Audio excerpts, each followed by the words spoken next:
10,000 पायऱ्या चढणं हे काही सोपं काम नाही. श्रद्धा असेल तर थकलेलं शरीरसुद्धा पुढे जातं आणि श्रद्धा नसेल तर ताकद असूनही पाय थांबतात. कारण या संपूर्ण प्रवासात आमच्यासमोर मनाने आणि शरीराने थकलेले बरेच भाविक अर्ध्यातूनच परतताना दिसले. मागच्या व्हिडिओमध्ये दाखवल्याप्रमाणे गुरु गोरक्षनाथांचं दर्शन घेऊन आम्ही निघालो दत्त महाराजांच्या दर्शनाच्या दिशेने. पण इथे एक वेगळीच गोष्ट अनुभवायला मिळाली. पायऱ्या चढताना जितका त्रास होतो त्यापेक्षाही जास्त त्रास पायऱ्या उतरताना होतो. गोरक्ष शिखरावरून साधारण 1 ते 1,500 पायऱ्या उतरल्यानंतर आपल्याला समोर 2 भव्य कमानी दिसतात. उजव्या बाजूच्या कमानीतून साधारण 300 पायऱ्या खाली उतरल्यावर लागतं श्री दत्तधुनी आणि कमंडळू स्थान. डाव्या बाजूच्या कमानीतून जवळपास 1,000 पायऱ्या चढल्यानंतर आपल्याला दिसतं श्री दत्तगुरू शिखर, जे दुरूनच उभ्यासारखं भासतं. पण ऊन वाढत चालल्यामुळे आम्ही आधी दत्त शिखरावर जाण्याचा निर्णय घेतला.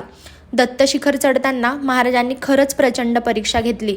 शरीर खूप थकलेलं होतं आणि वेळ वाढल्यामुळे गर्दीही खूप झाली होती. पायऱ्या खूप लहान, आजूबाजूला खोल दऱ्या आणि बसायला सुद्धा कुठेच जागा नव्हती. क्षणाक्षणाला असं वाटत होतं की आता आपण पुढे जाऊ शकणार नाही.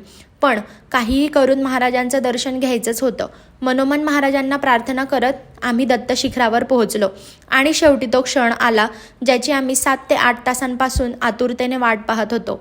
श्रीपाद श्रीवल्लभ दत्तप्रभूंच्या चरण पादुका डोळ्यांसमोर दिसल्या आणि तो क्षण, तो अनुभव शब्दात सांगता येणं खरंच खूप कठीण आहे.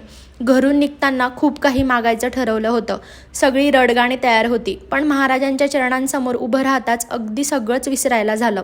अगदी पायथ्यापासून ते पहिल्या पायरीपर्यंत झालेला शारीरिक आणि मानसिक त्राससुद्धा. पादुकांचे दर्शन घेऊन आम्ही निघालो दत्तधुनीच्या दर्शनासाठी. त्याचा अनुभव नेक्स्ट व्हिडिओमध्ये, म्हणून फॉलो करायला विसरू नका. जय गिरनारी.